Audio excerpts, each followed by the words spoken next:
On April 3rd, my teammates and I, we call ourselves the Luminous Listening Ministry, we worked with 5 progressive Christian ministers in the San Francisco Bay Area to help them in developing a relationship with the camera lens so they can better flow spiritual nourishment through their presence to their congregants for Easter services. The results were, we have to see them to believe them, and you will in a moment. Now, from the video, you can create the work and the results on your own, but if you'd like some help, email. Now, the 2 icons on the upper left corner in the Zoom room, those are my teammates in Luminous Listening Ministry, Nancy Montier and Jean Catherine Carlson. Enjoy. If you're practicing among yourselves, which would be a great idea, take a minute or 2 to develop this relationship. Elizabeth, I'd like you to really be with the camera. What do you see? Do you see a green dot? A white dot. A white dot. So be with the white dot. I'm going to give you a minute or a minute and a half. Take your time and see if something comes through. Don't speak until it does. A minute or more. Everybody see Elizabeth on the screen, starting with her breath, starting now.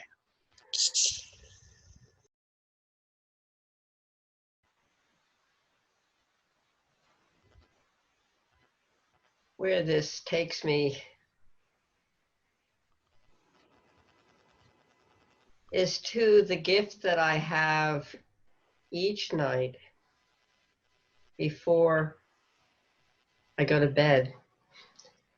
And I take my dog out for the final walk. And in the last couple of weeks, Venus has been up there, bright, almost every night. Even when there are clouds, it seems that Venus is there. And that is such a comfort. And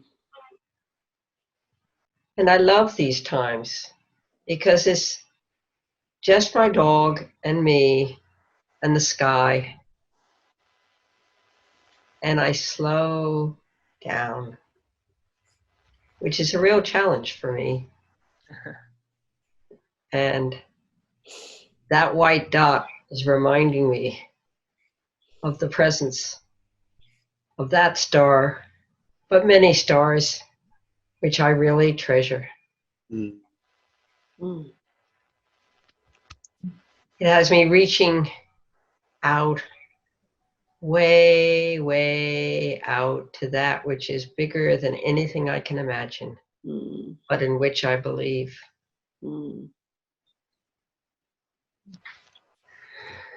Now, it's so wonderful that there's a video of this. So, Elizabeth, you can see what it looks like when you give the opportunity for spirit to come through in its own way.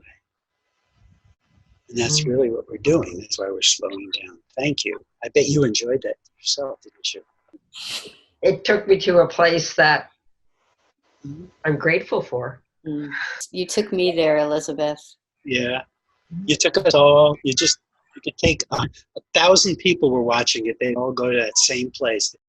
Christy, very, very deliberately, slowly. What do you see in the camera? I have a green dot. Yeah. Okay, be with the green dot.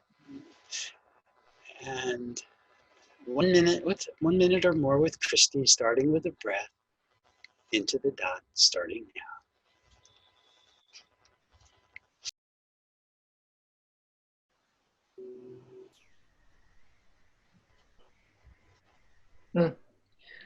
What's coming to me is the green dot is so tiny that I'm surrounded by all this space, and the dot is so small. And yet it's the gateway to infinity.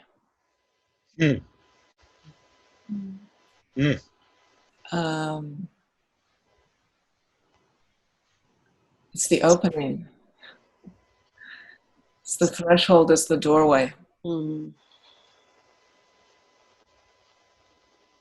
And to trust even those incredibly small little hints or glimmers or moments where there's so much, and especially with the pandemic, there's so much else that's so hard and distracting and difficult, and so many people are suffering, and yet there's this green dot.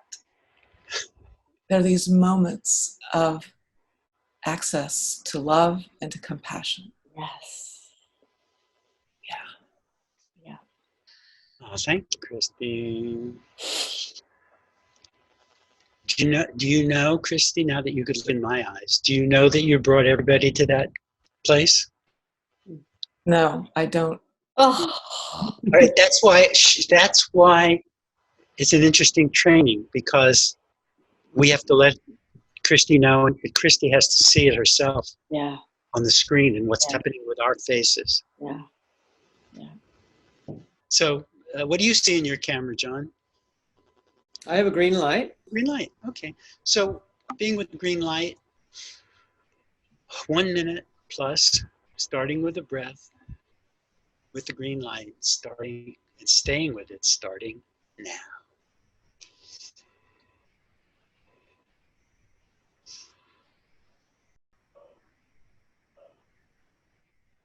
I've been asking myself what this reminds me of. And the image that comes to mind is going into an Orthodox church.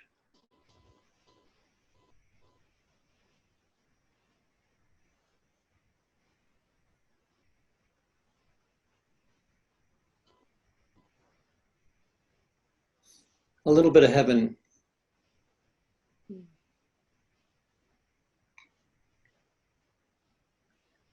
And when I look at this screen, it's like an iconostasis. It's the screen of icons. Mm. With each saint in his or her own frame. Mm.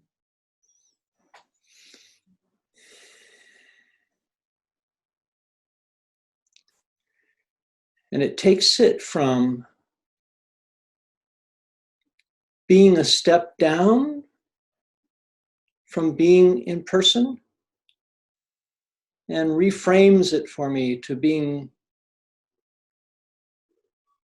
something maybe even a little better, because I can be with people who are so much further away that I couldn't be with them.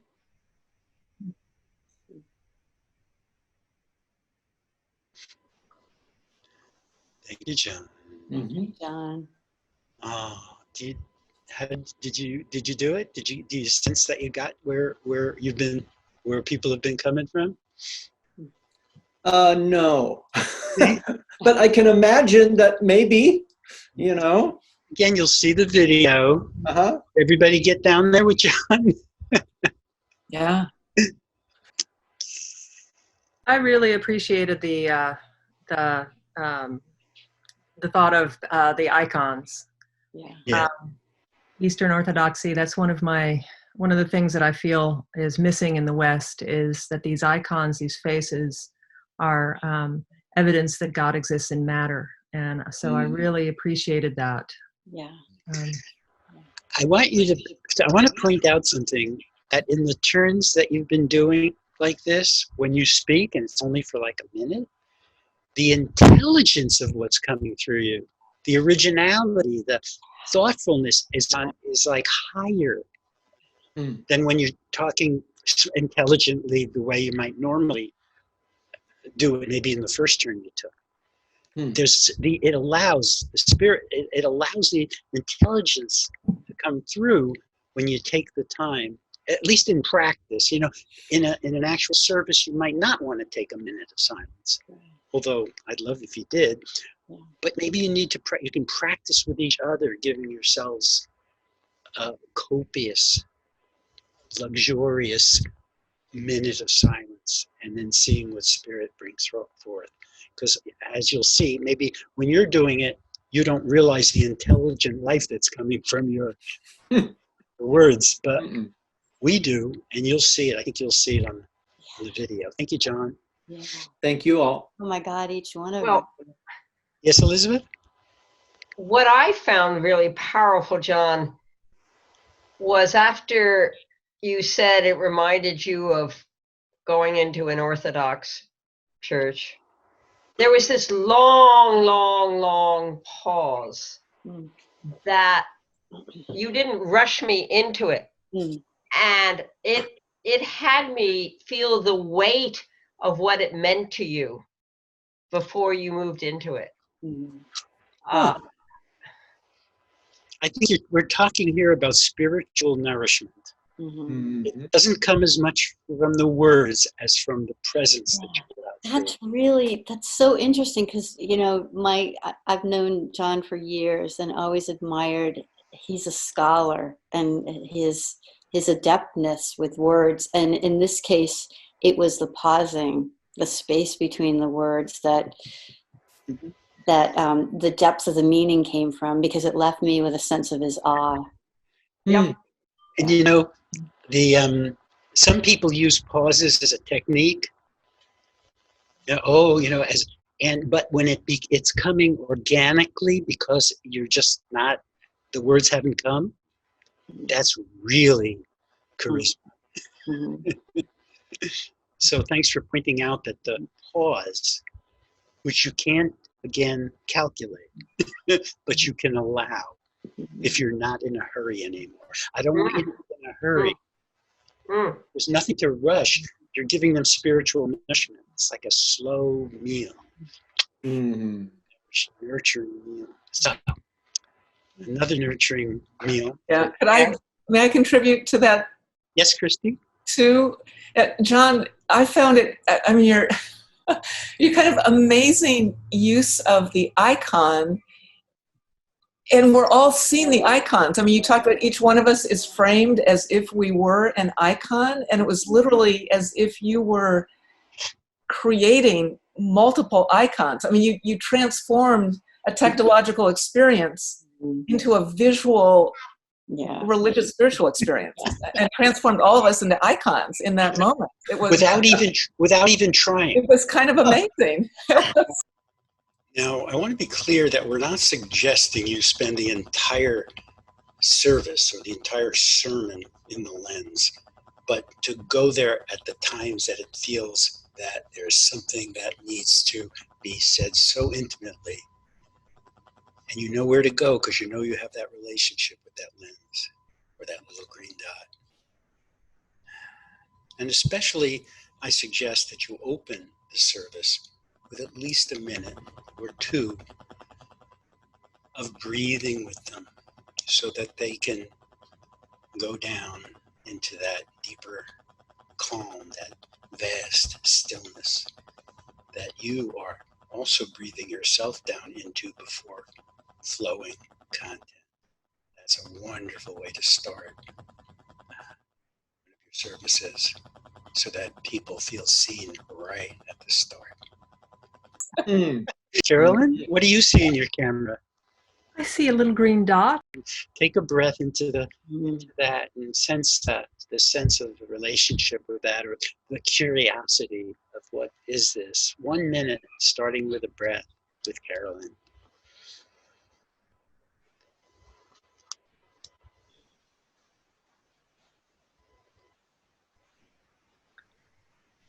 I look at the dot and I think of all the teachers I've had, teachers of technology, teachers of spirit, children who have taught me so much.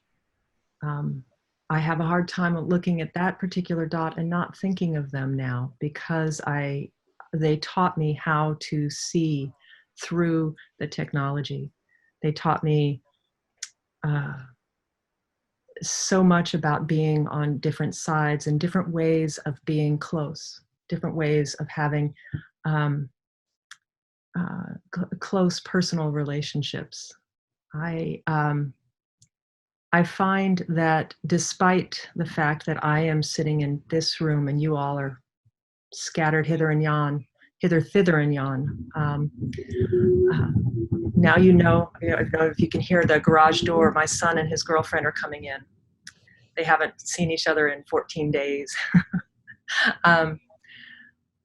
But I find that there is a level of closeness through this process that I can see not just your faces, but the things that you love. I see what you surround yourself with. I see books, I see pictures, I see things upon your mantelpiece. And each one is a little bit more of who you are, even though if I touch you, it's just a screen. But I can look around and see what you've got. And I can see the fingers. I can see the hands. It's a different way of being personal.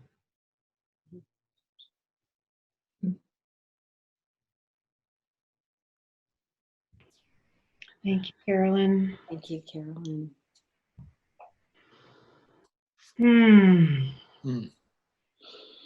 Just for a second, just tune in, everybody, to the energy of the space after we just slowed it down so much. Oh, we've got a question. Elizabeth. Not a question, just a comment to Carolyn that I felt when you were in your space of silence that you were really connecting with everybody in the room, so to speak. I felt it was a very poignant silence, that it wasn't a silence where you were disappearing into yourself. I felt it was a silence where you were reaching out. And it felt very warm. That's a really good observation, how just thinking about how this affects your congregation. Let's take a couple more minutes, and if anybody has any other ahas from this, go ahead and share, and then we'll close it out. I was really struck by what Carolyn said about seeing people's surroundings, seeing the other things in the room, because it made it caused a shift in me, and I realized, oh, I'm seeing something intimate about each of you. I'm seeing your intimate space. And I can read it. I can tell things about you because of it. And it suddenly kind of drew me in and made me think of this as more of a tool for intimacy than kind of a technological necessity. Yeah. Yeah. So thank you for that, Carolyn. And I was thinking, my ahas are thinking about being able to see and being able to hear and not being able to see or hear, and the ways in which we connect, like looking at the dot and not looking at you and imagining, if I were blind, how would I connect with you? And so I can hear the subtlest sighs, or there's other ways of sensing. I think that's and the other aha is I have this physical sensation of the letting go, is almost letting go of this idea, but back to we know not what we're doing, letting go of who I think I am into this I don't know, something much, much bigger that is holding us all when we let go into it. So. I appreciated the moment when your son and his girlfriend showed up, and just how you were focused and yet able to acknowledge that something was happening around you, and that became part of our shared experience with you. And it does take courage. So thank you all for this courage work, heart work. Yeah. Mm. I want to echo Lori's acknowledgement of your courage. You all reflected you didn't know quite what this was, yet your big hearts were open and you leaned in and you explored. And I think you're taking back to your congregation something that is a gift that will go on for a very long time. And I really do acknowledge the container that we created. And I certainly encourage you guys to keep doing this. There's so much more available to us when we connect this way. So much more of God comes through. I don't know how to put it. JK, what do you want to say to complete? I will echo what I heard. I've been to church already on Easter Sunday and Palm Sunday and Good Friday. Yeah. And I'm just sitting here throughout this time together, so grateful to be the receiver of so much wisdom. And I could see offshoots of conversation. Oh, I want to talk to her about that and her about that. And that's not the purpose. I am just so grateful to be here, to be a part of it, to help hold the container, and to receive your wisdom. Well, my goodness, this has been one of the most exciting moments in my life. A little Jewish boy, Brooklyn. Oh, it's Jesus. Jesus was Jewish. Right? Nancy, my team, my luminous listening team, we are. Nancy and Jean Catherine, so wonderful to have you. And every time I got kicked off, I didn't have any fear that anything was wrong. You know, it's like you were there to hold it up. So, Lori, thank you for making this happen. My goodness. Oh, it's giving is receiving. Oh my gosh, what a blessing. Thank you for this ministry that you're living in the world. It's really life-giving. Thank you. Such a time as this. And this was the first thing we've done like this.